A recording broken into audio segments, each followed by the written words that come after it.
Livro O Fruto de Suas Mãos, capítulo 3, parte 3. Dentro desse contexto de confiança e submissão, a mulher tem a possibilidade de fazer o bem. As mulheres podem fazer o bem de incontáveis maneiras. E Paulo nos mostra vários exemplos. Criar filhos está no topo da lista, em 1 Timóteo 5,10. Obviamente, a mulher que confia em Deus e se submete a seu marido estará mais equipada para criar seus filhos fielmente do que aquela que não confia em Deus. Pessoalmente, agradeço a Deus por olhar para o meu trabalho na criação de filhos como um meio de fazer o bem. Sou grata por Ele santificar, até mesmo aquela que aparentemente é uma tarefa tão mundana.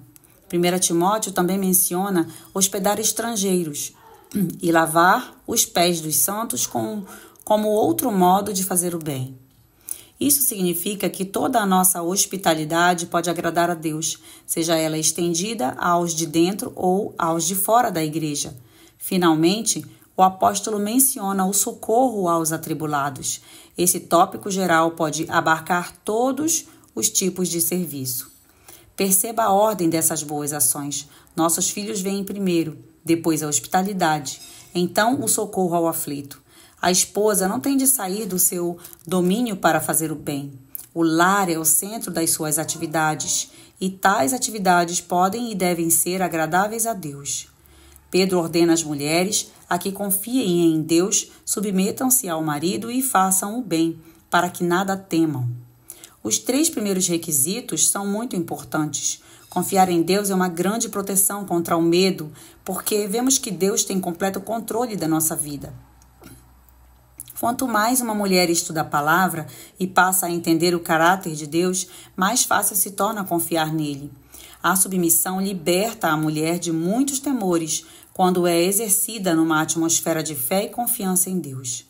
Reconhecer que o marido é responsável por suas próprias decisões pode libertar a esposa da ansiedade.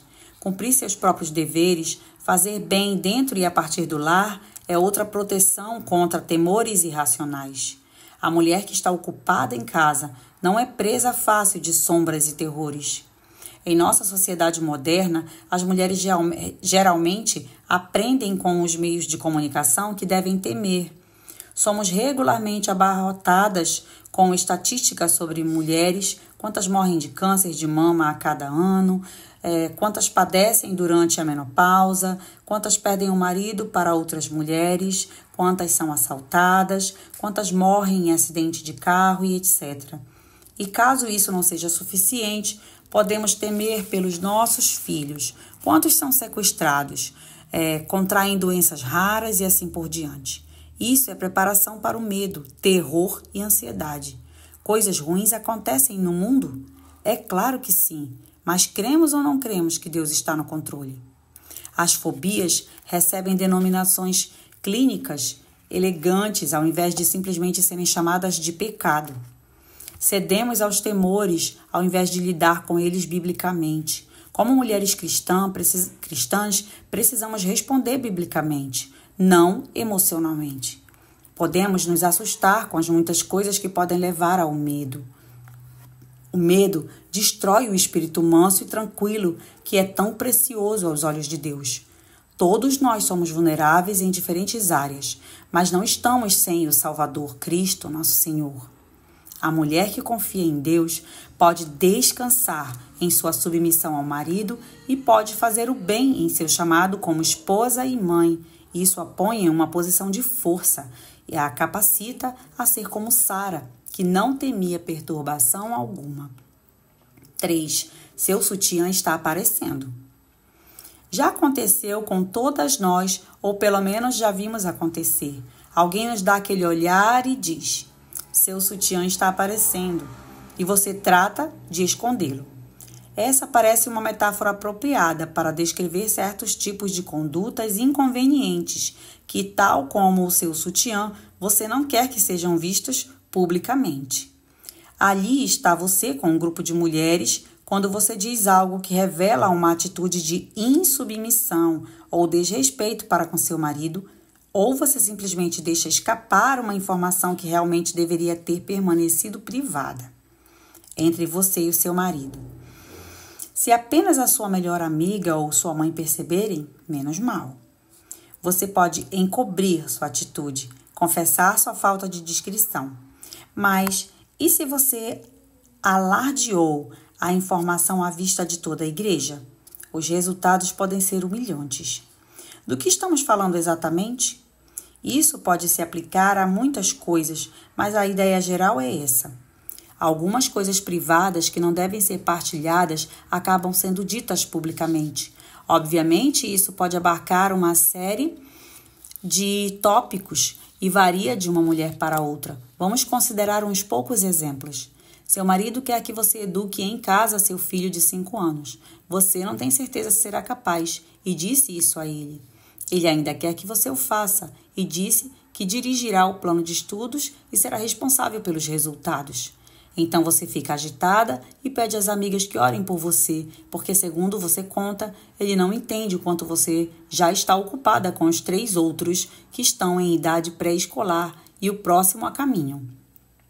Ele não entende o quanto isso é difícil. Você diz a elas pedindo por oração. Seu sutiã está aparecendo. Você tem 2 crianças adoráveis. Seu marido quer ter mais 2.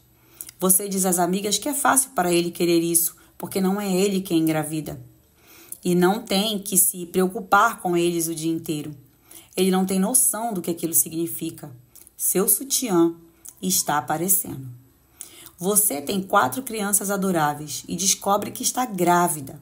Você faz questão de dizer, enquanto conta a notícia a todos, que esse não foi planejado, insinuando que você tem o senso de que não deveria planejar outro bebê. Seu sutiã está aparecendo. Suas contas estão apertadas. De fato, você está em dificuldade financeira real. Você conta às amigas durante um chá o quão difícil é e como você tentou dizer ao seu esposo que não comprasse aquele carro novo, mas ele não te ouviu. Seu sutiã está aparecendo. Uma coisa que cada um desses exemplos tem em comum é o espírito de murmuração. E não coincidentemente, o marido figurando como o ruim em cada exemplo. Tinha que ser assim. Quando as coisas não estão bem amarradas em casa, um pequeno descontentamento ou qualquer queixume pode vazar. Certa vez uma mulher me disse que seu casamento estava com problemas e me perguntou se eu poderia aconselhá-la. Perguntei se o marido dela sabia que ela tinha me procurado. Não, ela disse. Então disse a ela que pedisse a permissão dele primeiro e depois voltasse. Ela me chamou outra vez. Ele havia dito não. Encorajei aquela mulher a honrar o esposo como cabeça e confiar que Deus proveria alguém que o marido dela aprovasse para ajudá-la. Esse foi um caso de sutiã ajustado. Estou dizendo que as mulheres nunca podem partilhar seus problemas? Sim e não. A esposa deve partilhar seus problemas com a permissão do marido, de um modo que honre tanto a Deus como a ele. Vamos recapitular os cenários descritos anteriormente. Seu marido quer que você eduque em casa seu filho de 5 anos. Você não tem certeza se vai ser capaz e diz isso a ele. Ele ainda quer que você o faça e diz que irá dirigir o plano de estudos e ser o responsável pelos resultados. Então você fica agitada e pede a umas 2 amigas que orem, dizendo a elas quão privilegiada você é por ter um esposo que irá liderá-la e encorajá-la. Seu marido a encoraja a obter ideias e sugestões com Maria, que já educa os filhos em casa há muitos anos. Você tem 2 crianças adoráveis. Seu marido quer mais 2. Você não diz uma palavra sobre isso às suas amigas até concordar com ele. Você diz ao seu marido que quer estar de acordo, mas que ainda não está pronta emocionalmente. Você pede a ele que a ensine, que, por favor, a lembre das coisas que você já sabe, como os filhos são bênção, e a ajude a ajustar-se a ele. Então, quando você está disposta, já não há mais necessidade de dizer nada a ninguém. Você tem 4 crianças adoráveis e descobre que está grávida. Você está surpresa, agradece a Deus por essa bênção. Você refaz seus planos para os próximos 9 meses e busca graça para receber essa preciosa criança que irá chegar. Então, Quando as pessoas perguntam com o olho arregalado: você estava planejando este? Como se aquilo fosse da conta deles? Você pode confiante e alegremente responder: é claro, Deus planeja cada criança, não é mesmo? Suas contas estão apertadas. Você confessa a sua ansiedade ao seu marido e ao Senhor. Resolve confiar em Deus, orar pelo seu marido e orar por paciência. Enquanto isso, você demonstra um espírito corajoso e um rosto alegre para sua família e uma habilidosa criatividade na cozinha. Descobriu um novo jeito de fazer feijão. Você economiza e pensa em formas criativas de respeitar o seu marido. Isso é minimizar as dificuldades reais? Estou presumindo que as mães cristãs que educam filhos em casa são supermães? Não, mas Deus é fiel. Ele honra a obediência. Perdoa o nosso pecado. Ele nunca disse que seria fácil, pelo contrário. Tende por motivo de toda alegria o passar por várias aflições. Tiago 1:2. E alegrai-vos sempre no Senhor. Filipenses 4:4. Se o seu sutiã está aparecendo, deixe que o seu marido lhe faça ver isto na intimidade do seu lar, ou uma amiga amável que tenha tato, antes de entrar pela porta da igreja. Não apareça em público com o seu sutiã à mostra. 6. Respeitar quando for difícil. A esposa respeite ao marido. Efésios 5:33b. Qual a mosca morta faz o unguento do perfumador exalar mau cheiro, assim é para a sabedoria e a honra um pouco de estultícia. Eclesiastes 10:1. As esposas são ordenadas a que respeitem ao marido. Os maridos não receberam a ordem de certificar-se de que estão sendo respeitados pela esposa. O mandamento é dirigido às esposas em si. Certamente, isso não significa que a conduta da esposa referente ao respeito está fora da jurisdição do marido, mas é que a ordem de Paulo é elaborada de tal modo a fazer com que a responsabilidade recaia sobre a própria esposa. Ele diz, em outras palavras, para que ela se certifique de estar fazendo isso. A esposa deve ver se está ou não cumprindo esse dever. As mulheres cuidam para que a roupa esteja lavada, as refeições preparadas, as crianças limpas e incontáveis outras tarefas sejam feitas, mas são igualmente diligentes em ver se respeitam ao marido. Respeito é um comportamento que deve caracterizar a esposa em toda a sua conduta para com o marido e em toda a sua comunicação com ou sobre o marido. Isso significa cortesia no lar, onde o marido é tratado com honra. Resquícios de tal honra, advindos de uma era anterior, são a nossa tradição de que o pai senta na cabeceira da mesa e destrincha a carne. O pai tem sua cadeira de balanço, o pai dirige a oração com a família na refeição, o pai dirige o carro nas viagens da família. Esses são aspectos que julgamos culturais, mas que vêm do tempo em que todos sabiam e entendiam que o pai era o cabeça da casa.